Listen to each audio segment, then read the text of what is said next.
অখিল গগৈ আৰু লুৰিণজ্যোতি গগৈক উভতি ধৰিলে মুখ্যমন্ত্ৰী ডক্টৰ হিমন্ত বিশ্ব শৰ্মাই। অখিল গগৈ আৰু লুৰিণজ্যোতি গগৈয়ে যিবোৰ কৰি আছে, জুবিন গাৰ্গৰ মৃত্যুৰ পৰৱৰ্তী সময়ত যিবোৰ কথা উল্লেখ কৰিছে, সেই কথাবোৰক লৈ আৰু শেহতীয়াভাৱে অখিল গগৈ আৰু লুৰিণজ্যোতি গগৈৰ কেতবোৰ কাম কাজক লৈ মুখ্যমন্ত্ৰী ডক্টৰ হিমন্ত বিশ্ব শৰ্মা সৰব হৈ পৰিল সংবাদমেলত।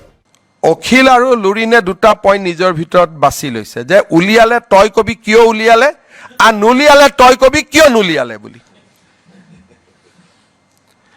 এতিয়া এজনে কৈছে যে CIDয়ে ইনকুৱাৰী কৰি দিওঁতে ভিডিঅ' লিংক কৰি দিব লাগে যাতে মানুহে শুনি থাকিব পাৰে। মানে পৰামৰ্শ আহিছে। তাৰপিছত চবেই জানে যে পষ্টমৰ্টেম ৰিপৰ্টটো চৰকাৰে ৰিলিজ কৰিব নোৱাৰে, কোৰ্টক দিব, কোৰ্টৰ পৰা কোনোবাই চাৰ্টিফাইড কপি লৈ ল'ব পাৰে। It is a rule. সেই লুকাব খুজিছে।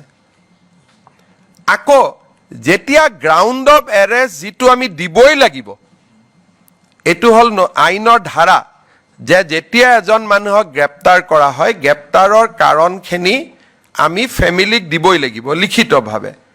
তেতিয়া আকৌ কৈছে যে গ্ৰাউণ্ড অফ এৰেষ্টটো কিয় ৰিলিজ কৰি দিলে। আমিতো ৰিলিজ কৰা নাই, আমি ফেমিলিৰ মানুহকে দিছোঁ। এজনে কৈছে পষ্টমৰ্টেমটো কিয় ৰিলিজ কৰা নাই, এজনে কৈছে ইনকুৱাৰীৰ ইমান কথা বাহিৰত কেনেকৈ আহিছে, আৰু এজনে কৈছে গোটেইটো ভিডিঅ' কৰি দেখাই থাকিব লাগে। তেতিয়া কোনফালে যাব? যদি সকলো কথা মুকলি কৰি দিওঁ তেতিয়াহ'লে আপোনালোকে ক'ব যে মৃত ব্যক্তিজনক লৈ কিয় আলোচনা হৈছে।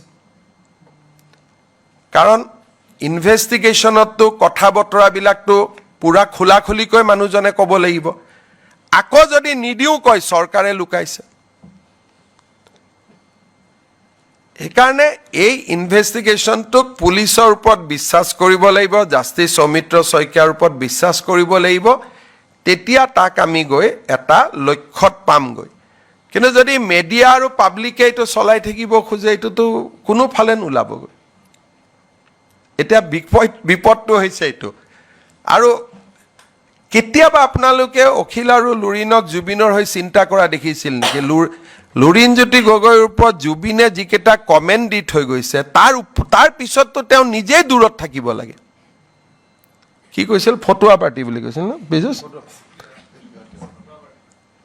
তাৰ পিছত কাৰোবাৰ যদি একদম লাজ নাই, সিহে এইবিলাকত সোমাব। যাৰ একেবাৰে লাজ নাই যে মই লাজ তাজ একো নাই, মোৰ নাক টাক মই অলৰেডি, কোনে নাক কাটিছিল? সুপৰ নাখায় নে কোনে? বোলে সুপৰ নাখায়, মোৰ নাক কাটি থৈ দিছে, গতিকে মোৰ কোনো ৰাস্তা নাই, নাক টাক নাই, মই জঁপিয়াই পৰিম। এই ধৰণৰ কথা।